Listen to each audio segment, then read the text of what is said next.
Assalamu Walaikum. Hello friends, how are you? Welcome back to my another video. In this video, I am going to show you how to add text in Adobe InDesign 2022. Let's get started. At first, you have to open your Adobe InDesign. Then open your new document or create a document. Now you can see here are my document. Now I add text in InDesign. At first I have to press T on my keyboard or find text tool on window a tool menu. Now you can see here are a type tool. Now I simply select this type tool and simply just click this white background. Now write anything.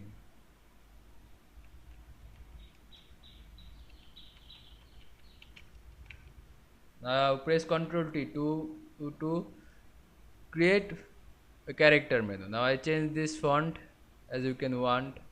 Now I choose impact. Now I increase this font size to 36, sorry, to 24. Now close this window. Now you can see I add text in Adobe InDesign very easily. I hope you enjoyed my video. Please like, comment, share and subscribe my channel. Thanks for watching.